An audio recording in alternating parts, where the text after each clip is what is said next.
Sheeba's food കോർട്ടിലേക്ക് എല്ലാവർക്കും സ്വാഗതം. അപ്പോൾ ഇന്ന് എന്താ കറി വെച്ചതെന്ന് വെച്ചാൽ ഇന്ന് ഉച്ചയ്ക്കുള്ള ഊണിനുള്ള കറി കേട്ടോ. ഇന്ന് പൊട്ടറ്റോ ഉരുളക്കിഴങ്ങ് കാരക്കറി ഉണ്ടാക്കി. കാരക്കറി എന്ന് പറയുമ്പോൾ കുറച്ച് എരിവുള്ള കറി. പിന്നെ വാഴത്തണ്ട് കുറച്ച് ബാക്കി ഉണ്ടായിരുന്നു, അത് ഞാനൊരു തൈരൊക്കെ ചേർത്തിട്ട് കിച്ചടി ആയിട്ട് ഉണ്ടാക്കി. അപ്പോൾ ഇന്ന് ഉണ്ടാക്കി ഈ രണ്ട് കറി എങ്ങനെയാണെന്നൊന്ന് കണ്ടു നോക്കിയാലോ. അപ്പോൾ ഇഷ്ടപ്പെടുകയാണെങ്കിൽ ഒന്ന് ലൈക്ക് ചെയ്തേക്കൂ കേട്ടോ. അപ്പോൾ ആദ്യം ഉരുളക്കിഴങ്ങ് കാരക്കറി ഉണ്ടാക്കാം കേട്ടോ. അപ്പോൾ അതിനായിട്ട് ഓയിൽ ചൂടാക്കി കടുക്, ഉഴുന്നുപരിപ്പ്, പച്ചമുളക്, പിന്നെ വെളുത്തുള്ളി, പച്ചമുളക്, കറിവേപ്പില ഇത്രയും ചേർത്ത് ഒന്ന് വഴറ്റി അതിലേക്ക് ഒരു 3 ഉരുളക്കിഴങ്ങ് ഇതുപോലെ സ്ക്വയറായിട്ട് കട്ട് ചെയ്തും കൂടി ചേർത്ത് എല്ലാം കൂടി നന്നായിട്ടൊന്ന് മിക്സ് ചെയ്ത് കൊടുക്കാം. ഇനി പൊടികൾ ചേർക്കാം, അതായത് മഞ്ഞൾപ്പൊടി, മുളക് പൊടി, മല്ലിപ്പൊടി, ഗരം മസാലപ്പൊടി ഇട്ട് ഈ പൊടികളെല്ലാം ചേർത്തിട്ട് വീണ്ടും നന്നായിട്ടൊന്ന് മിക്സ് ചെയ്തിട്ട് ഞാനൊരു 1/4 ഗ്ലാസ് വെള്ളം കൂടി ഒഴിക്കുന്നുണ്ട് കേട്ടോ. കാരണം വലിയ പീസായിട്ടാണ് ഞാൻ ഉരുളക്കിഴങ്ങ് കട്ട് ചെയ്തേക്കുന്നത്. അപ്പോൾ ഒന്ന് വെന്ത് കിട്ടാൻ വേണ്ടി കുറച്ച് വെള്ളം കേട്ടോ, ജസ്റ്റ് ഒരു 1/4 ഗ്ലാസ് മാത്രം. ഇതിന് ഞാൻ സവാളയൊന്നും ചേർത്തിട്ടില്ല കേട്ടോ. സവാളയൊക്കെ ചേർക്കുമ്പോൾ നമ്മുടെ കറിയുടെ എന്താ പറയുക, കറിയുടെ ടേസ്റ്റ് മാറും, മസാലക്കറിയുടെയൊക്കെ ഒരു ടേസ്റ്റ് വരും. അപ്പോൾ ഇത് ഉരുളക്കിഴങ്ങ് കാരക്കറി എന്ന് പറയുമ്പോൾ അതിൽ ഉരുളക്കിഴങ്ങാണ് മെയിനായിട്ട്. അപ്പോൾ സവാളയൊന്നും ചേർക്കാതെ ഇതുപോലെ ഉണ്ടാക്കിയെടുത്തു. ഇനി അതവിടെ വേകട്ടെ. ഇനി വാഴപ്പിണ്ടി ഇവിടെ ഞാൻ വേവിച്ച് വെച്ചിട്ടുണ്ട്, കുറച്ച് ഉപ്പിട്ട് വേവിച്ച് വെച്ചിരുന്നു. അപ്പോൾ ഈ വെള്ളം ഒഴിച്ചാട്ടോ ഞാൻ അരയ്ക്കാൻ പോണത്. നാളികേരവും പച്ചമുളകും പിന്നെ കുറച്ച് കടുകും. അപ്പോൾ വെള്ളം പോരാന്ന് തോന്നുകയാണെങ്കിൽ വേറെ വെള്ളം കൂടി കുറച്ചൊഴിച്ച് നന്നായിട്ട് അരച്ചെടുക്കാം.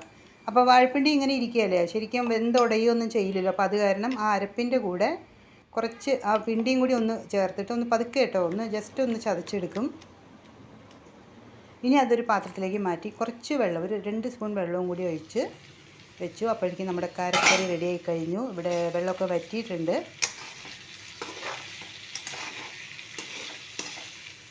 ഇനി അതൊന്ന് ഉടച്ചു കൊടുക്കാം കേട്ടോ, 1-2 പീസൊക്കെ ആക്കി, കാരണം അതിൻ്റെ ഉള്ളിലേക്ക് ആ മസാലയൊക്കെ കയറാൻ വേണ്ടിയാണ്. അപ്പോൾ കുറച്ച് വെള്ളം ബാക്കിയുണ്ടെങ്കിൽ അത് വേഗം വരികയും ചെയ്യും.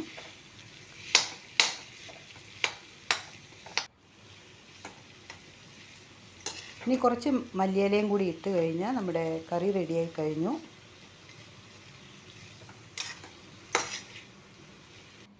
അപ്പോൾ ഞാൻ ഗ്യാസ് ഓഫ് ചെയ്ത് കഴിഞ്ഞു കേട്ടോ. അങ്ങനെ കാരക്കറി റെഡിയായി. ഇനി അടച്ച് വെച്ചാൽ ഇനി അടുത്ത് നമ്മുടെ കിച്ചടിയുടെ ബാക്കിയും കൂടി നോക്കാം.